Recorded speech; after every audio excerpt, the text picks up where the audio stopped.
South Indian breakfast hi అసలు king ఎవరు? Idli, dosa, vada AI logic తో తేల్చేద్దాం. Let's go. ఆరోగ్యానికి ఇది బెస్ట్. స్టీమ్డ్, మెత్తగా. కానీ నిజం చెప్పాలంటే సాంబార్ లేకపోతే కొంచెం బోరింగ్ కదా.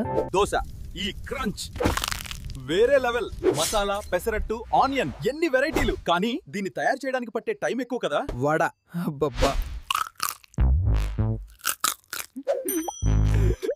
కానీ దీని ఆయిల్ చూస్తే ఇప్పటి వరకు ఏఐ డేటా ప్రకారం మందు ఆరోగ్యంలో ఇడ్లీ, టేస్ట్ లో వడ, స్పీడ్ లో దోశ విన్నర్స్ గా ఉన్నాయి. ఫైనల్ తీర్పుకి రెడీగా ఉండండి. ఇది కష్టమైన తీర్పు, కానీ ఏఐ లాజిక్ ప్రకారం బెస్ట్ టిఫిన్ ఏంటో నాకు తెలుసు. మీరు గెస్ చేయగలరా? ఏఐ లాజిక్ ప్రకారం ఈ రోజు విజేత.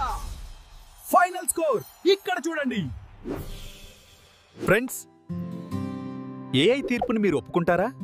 మీరు దేనికి ఓటు వేస్తారు? మీ కారణాలతో కామెంట్ చేసి చెప్పండి. ఈ టిఫిన్స్ షోడౌన్ మీకు నచ్చిందని అనుకుంటున్నాను. ఇంకో ఇంట్రెస్టింగ్ టాపిక్తో మళ్ళీ కలుద్దాం. బాయ్. మీరు సబ్స్క్రైబ్ చేయడం మర్చిపోయారు. వెంటనే చాంతి తెలుగు ఏఐ బ్లాగర్ ఛానల్ ని సబ్స్క్రైబ్ చేయండి. మళ్ళీ కలుద్దాం.